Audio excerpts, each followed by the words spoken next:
L'honneur me revient ce soir de parler au nom de la CGS. J'arrive à peine à Genève et me voilà porté devant la scène.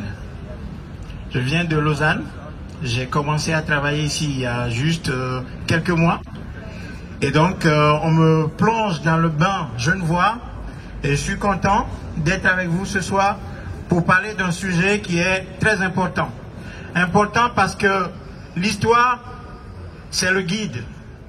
Quand on oublie des faits historiques comme celui que nous commémorons ce soir, eh bien, on se perd. C'est pour cela que je voudrais commencer mon discours en pensant à un de mes camarades du même pays que moi, qui s'appelle Jean-Paul Omoulou, qui est réfugié politique en Suisse comme moi, qui a pris son courage à deux mains pour aller au Togo, pour voir sa famille.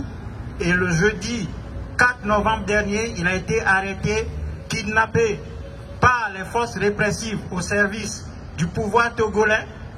Et actuellement, mon camarade et ami Jean-Paul Omoulou, père de 2 petits-enfants, est en train de croupir dans les geôles du régime dictatorial au Togo. Je voudrais que vous toutes et tous ici, très bientôt, vous signiez une pétition qui va être mise en ligne sur cette question. Merci pour votre soutien. Et en ce moment, j'ai une pensée émue pour mon camarade Jean-Paul Omoulou et au nom de toute la communauté togolaise ici en Suisse, je vous invite demain, mercredi 10 novembre, à partir de 15 h, devant l'ambassade du Togo, pour non seulement condamner cette arrestation arbitraire, mais aussi la libération immédiate et sans condition de mon ami Jean-Paul Omoulou, en plus des 115 prisonniers politiques qui croupissent dans les prisons du Togo. Donc rendez-vous demain à 15 h devant l'ambassade du Togo, située à la rue de Lausanne 67. Voilà, rendez-vous demain à 15 h.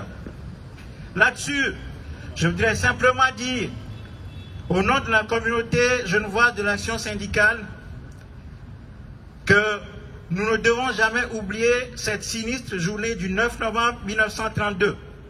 Le sang a coulé, des camarades sont tombés. Nous n'oublierons jamais.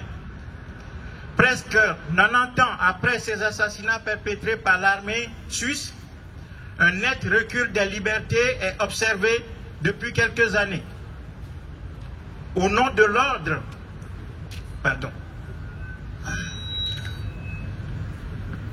au nom de l'ordre et de la sécurité, nous allons tout droit vers des régimes fascisants comme le clamait Renaud dans Hexagone. Je me souviens surtout de ces moutons effrayés par la liberté, s'en allant voter par millions pour l'ordre et la sécurité. Bolsonaro, Uli Morer, Zemmour, les exemples ne manquent pas. Le fascisme 2.0 est à nos portes. Nous devons être fermes avec la bête immonde qui se nourrit de nos peurs, de nos frustrations et de ce ultralibéralisme qui nous broie.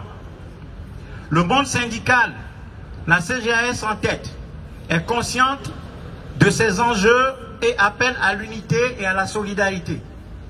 La solidarité entre les syndicats également.